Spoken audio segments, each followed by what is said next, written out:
So notice there that what we were doing, we were just saying whether or not these equations were linear. We weren't taking the time to solve them. So let's say you have a linear equation. So we have something of the form ax plus b equals 0. And I don't even care what my value of a is and what my value of b is. I can actually solve no matter what. And why can I do that? Well, I happen to know that if ax plus b equals 0, this thing on the left equals this thing on the right.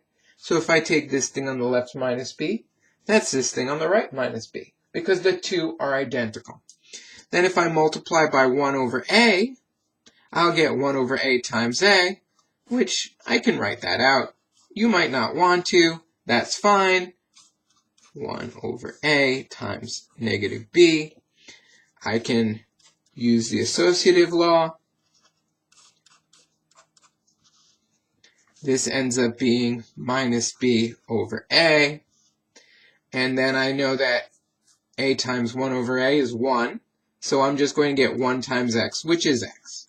Maybe I just skipped a step. Maybe I didn't, depending on what you think. 1 times x is x. I'll skip that for this example. So what we were able to do is we were able to solve for x. Note that I didn't do anything wrong when I divided by a, because we know that in a linear equation, a has to be non-zero. So we did not accidentally divide by 0 here. So any equation of this form immediately has this as the solution. It doesn't matter what the values are.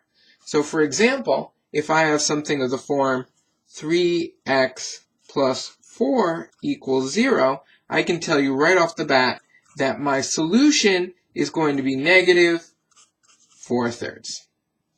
And if I have something like negative 2x plus 0 equals 0, maybe I didn't even write that 0 in because plus 0, adding 0 doesn't change anything. However, I wrote it in so that I could get it of this form, so you can see what a and b are. So what do I get? I get x is equal to negative 0 over negative 2, which is just 0. And of course, we can check our answers. If I wanted to plug this into here, what would I get? I'd get 3 times negative 4/3 plus 4 equals 0.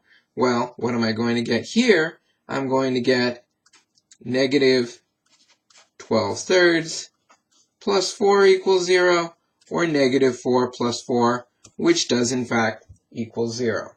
For this equation, it would be even easier if I plug in 0. I get 0 plus 0 equals 0, which is definitely true.